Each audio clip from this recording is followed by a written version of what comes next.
penyuluhan dan penelitian kewirausahaan pendidikan tentang produksi tas Tanzara Sport yang beralamatkan di Desa Lorongkulon, Kecamatan Jati, Kabupaten Kudus. Nah, saat ini kami sudah berada di tempat lokasi pembuatan tas Tanzara Sport. Mari kita ikuti perjalanan kami dari awal hingga akhir.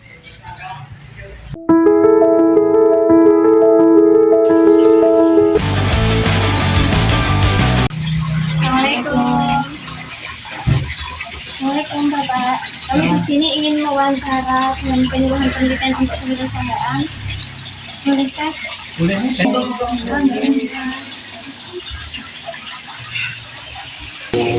Ini produksi industri kalau nggak apa-apa ya? Iya, benar-benar. Jadi kami di UMS, Persatuan Latihan Kewirausahaan, kita itu ditugaskan untuk penyuluhan dan penelitian kewirausahaan. Oh, silakan mau tanya apa aja, ini nggak apa-apa. Jadi Pak, di sini saya izin untuk bertanya. Yang pertama, kalau sebelum saya memang Bapak Nama saya itu pemberian dari orang tua, memang zaman jadul ya, singkat padat berisi Pak Sumar. Ya. Pak Smart, lanjut. Saya di Kudus, Ya, asli Kudus ya. kemudian tentang usahanya Bapak nih yang Tanzara Sport itu gimana? Itu sejarah perkembangan usaha ini sekarang itu gimana gitu? Oh ini ya sejarahnya ya sampai sekarang gitu. Awalnya itu saya mulai berdagang dulu di pasar dulu waktu saya resign dari perusahaan ya, karena perusahaan ada pengurangan karyawan dan saya juga senang. Akhirnya saya punya inisiatif untuk dagang di pasar. Pertama itu dagang kantong kolor, Mbak. Ya, uang sisa pesangon dari perusahaan itu saya belikan itu kantong kolor itu saya jual di pasar ya, resian gitu ya, jual eceran gitu. Tapi mungkin sampai setengah tahun itu akhirnya apa? Akhirnya dagangan habis, uang habis. Terus saya berpikir nih kerja apa lagi nih? Terus mungkin di pasar, ya pasar Demak itu saya dapat pengalaman itu melihat orang jualan tas. Orang jualan tas itu loh, bongkoran dari perusahaan ya, industri perusahaan ya, tas sekolah Mbak.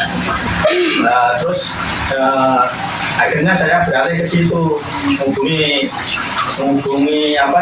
produsen tas lokal.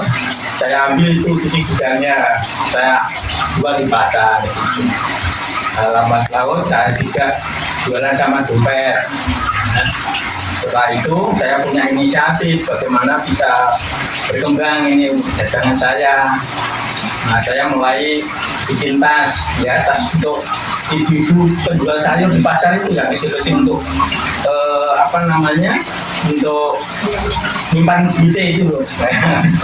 Nah itu saya bikin sedikit. Nah akhirnya berjalan dan akhirnya ya saya dapat kenalan bakul ya, akhirnya jadi pelanggan.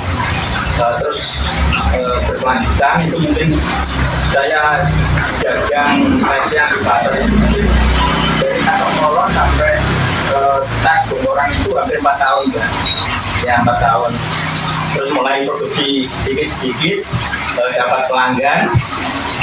Akhirnya saya produksi tas-tas kecil-kecil itu, tas ibu, terus tas bakul-bakul sayur untuk ada uang itu, uang duit itu. Berjalan hampir 5 tahun ya, alhamdulillah semakin tambah pelanggan juga masuk sektor pasar Kliwon ya. Itu perjalanan sampai sekarang. Sebelum Mbak ya, berjalan 4 tahun, 5 tahun itu terus ada COVID ya, akhirnya apa?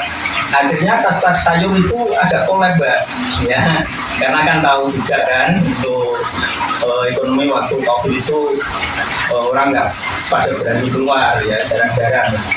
Akhirnya menurun. Terus saya dapat masukan dari pelanggan saya untuk Pak bikin tas pakaian tas travel itu Pak. Akhirnya sekitar tahun 2001 itu saya mulai bikin tas travel ya, tas travel kalau orang gitu itu namanya tas minggat enggak. Kalau mau pergi kemana, mau merantau itu kan untuk wajah pakaian itu. Tapi tas-tas kecil, tas untuk ibu-ibu jual sayur masih sudah produksi. Dan akhirnya produk saya itu memang saya kasih nama Tansaru ya. Itu juga ada filosofinya Mbak sebetulnya. Jadi itu adalah doa dan harapan. Jadi Tansaru itu adalah tawakal. Jadi saya berkeyakinan bahwa saya harus bertawakal bahwa rezeki itu memang datangnya dari Allah Subhanahu wa Ta'ala. N-nya itu niat. Jadi setelah tawakal saya niat untuk bekerja, berjualan, berproduktivitas ya, untuk beribadah kepada Allah Subhanahu wa Ta'ala. Pakai Z ya, itu untuk keren-kerenan aja Mbak. Sebetulnya S. Ya, itu sabar.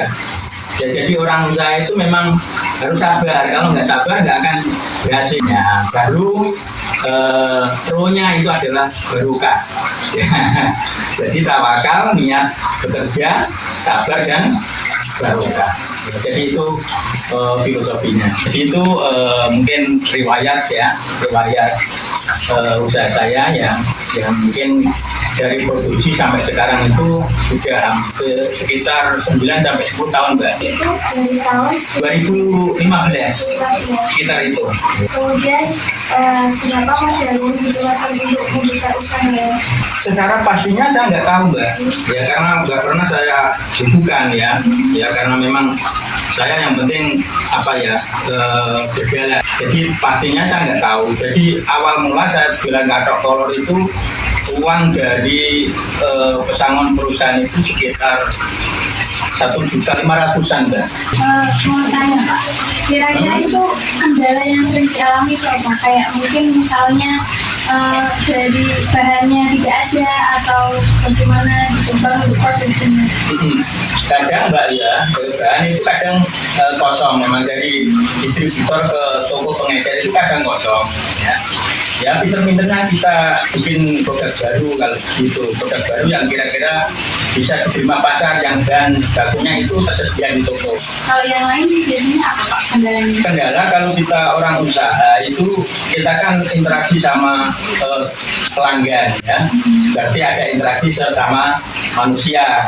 Ya, jadi kita sebagai seorang pengusaha itu akan pasti menemui berbagai macam karakter pelanggan kita ya. Ada yang karakternya bagus ya, orangnya jujur, tetapi ada yang karakter orang itu kurang pas lah ya.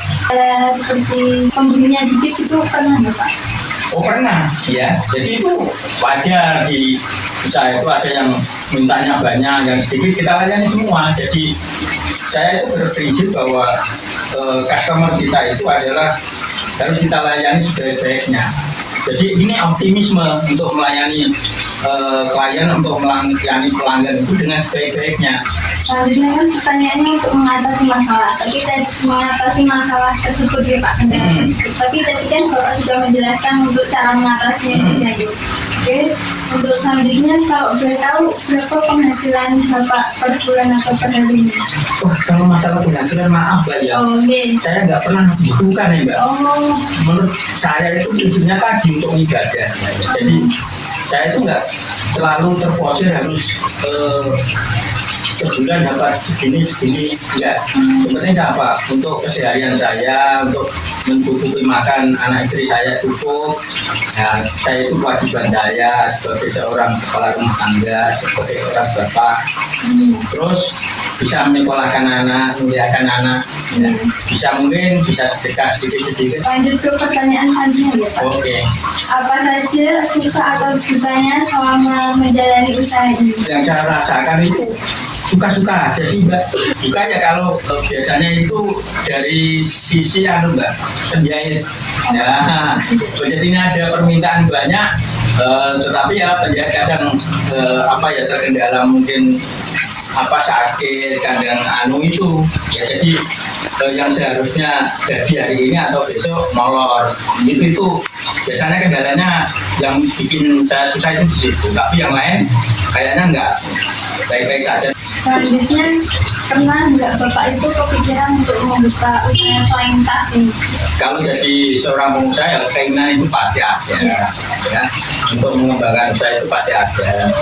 Tetapi untuk saat ini memang saya masih fokus di tas saja dulu. Ya mungkin nanti anak-anak saya mungkin bisa saya latih ya untuk usaha apa lagi, mungkin bikin gamis apa bisa juga untuk perkembangan usaha. Tapi untuk sementara ini memang masih fokus di tas. Jadi kalau saya terlalu melebar, ya, saya belum siap, itu malah nanti akan kacau. Pertanyaan selanjutnya, apakah Bapak memiliki cabang lain atau lainnya di bawah? Ya ini saya kan fokus di produksi Mbak, jadi nggak ada cabang. Oh, berarti baru satu ini. Ya, jadi itu kalau toko belum punya. Jadi memang nggak ada cabang ya, jadi fokus di produksi sekarang. Kalau untuk mitra, Pak? Oh, mitra banyak Mbak, ada yang ke Pasar Kliwon, ada orang yang kelilingan ya sampai Jawa Timur ya, sampai Wonosobo ya. Terus juga sekarang trennya kan online, jadi diambil dagang online juga.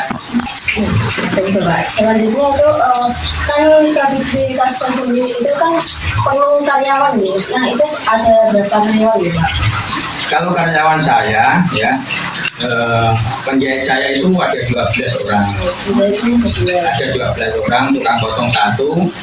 Dan kalau masalah itu saya tangani sendiri ya, komplit tas ya, nanti motong gitu Mbak.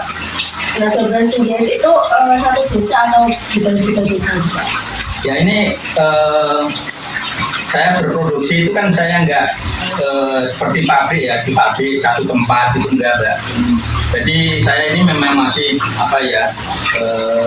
yang tradisional lah, enggak apa-apa ya. Jadi penjahit saya itu ngambil garapan ke saya ya, jadi digarap di rumahnya masing-masing ya.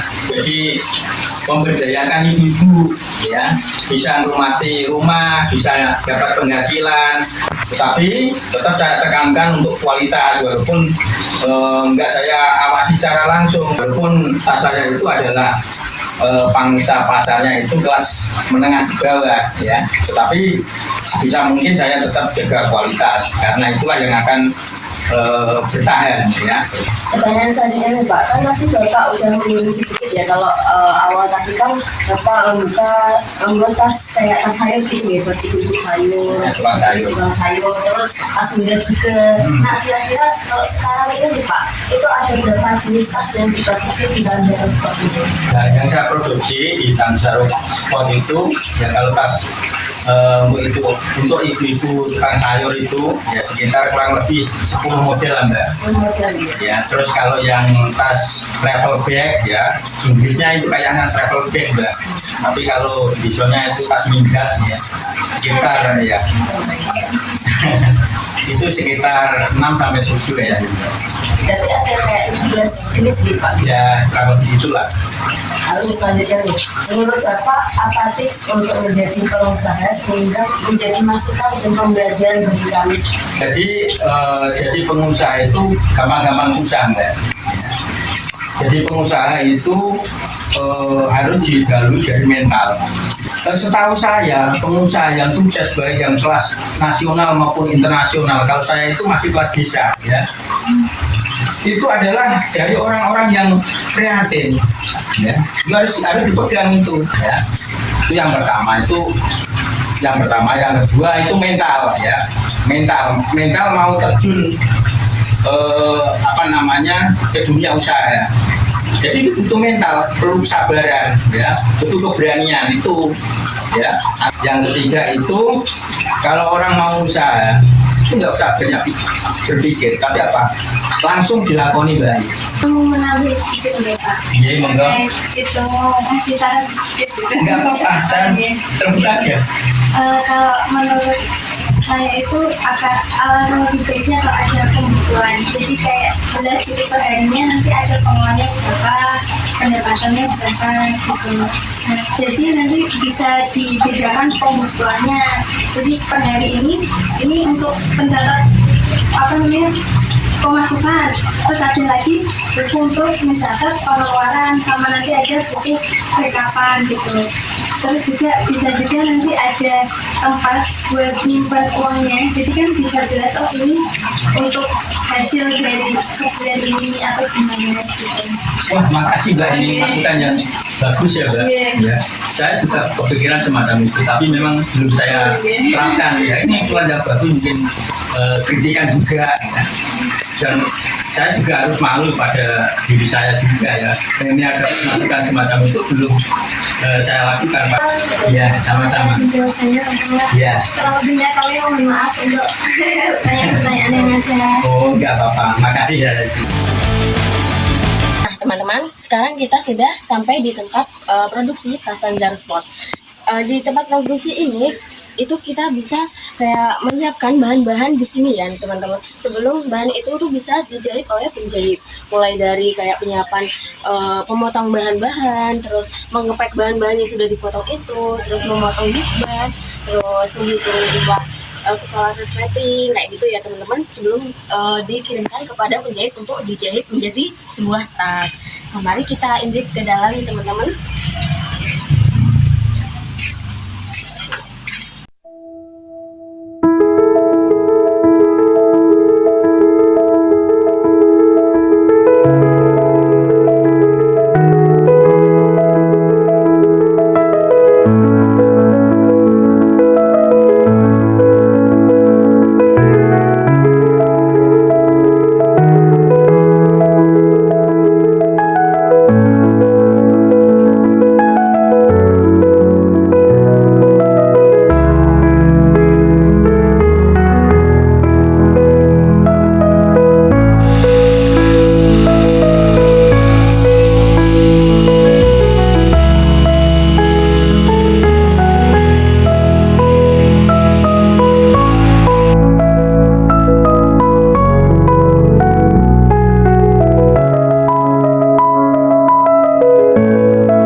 Setelah tadi kita melihat proses penyiapan bahan-bahan tas, tahap berikutnya ialah proses menjahit. Kita akan pergi ke salah satu penjahit untuk melihat bagaimana bahan-bahan tas tersebut dibuat menjadi sebuah tas. Oke, let's go.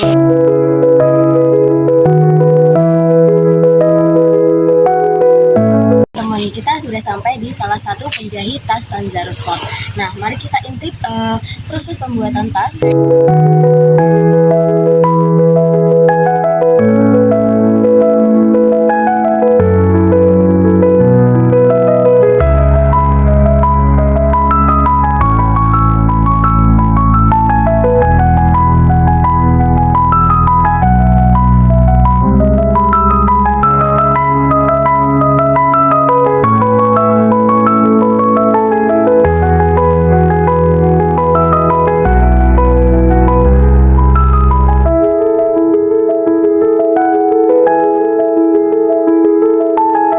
Setelah tadi kita melewati tahap pertama yaitu penyiapan bahan-bahan tas, proses kedua kan tadi ada menjahit ya teman-teman.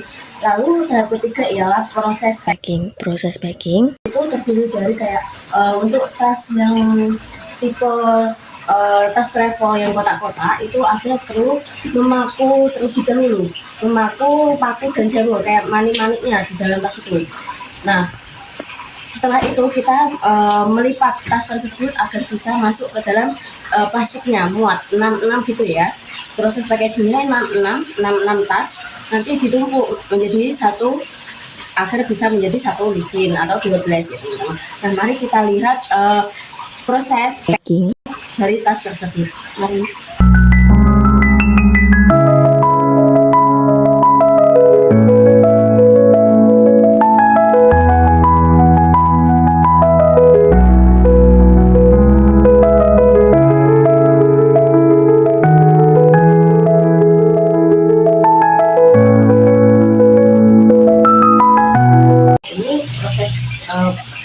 Melipat tasnya itu ada teknik khususnya, bisa dilihat ya teman.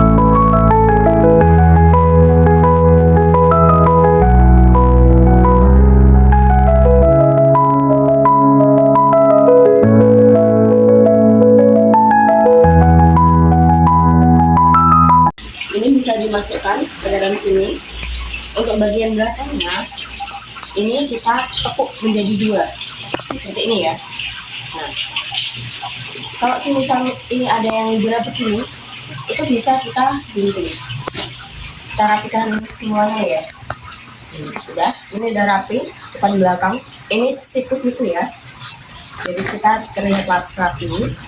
Kita gunting dulu. Nah, setelah itu kita masukkan centerannya ya.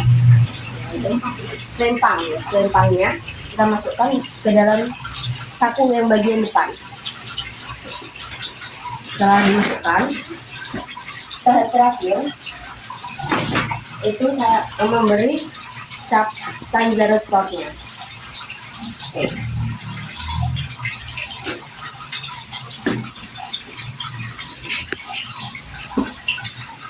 Ditaruh di saku bagian depan seperti ini ya teman-teman.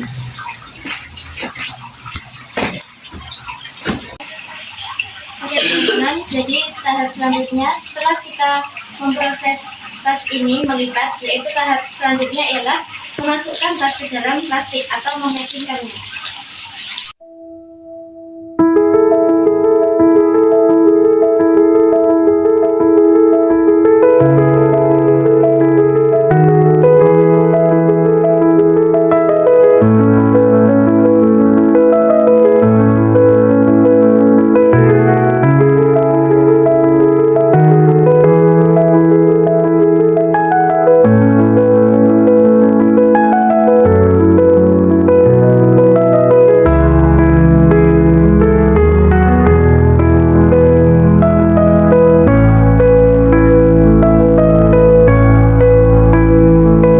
Setelah tas di packing, nanti bisa dikirimkan kepada mitra-mitra tas Tanjaro Sport.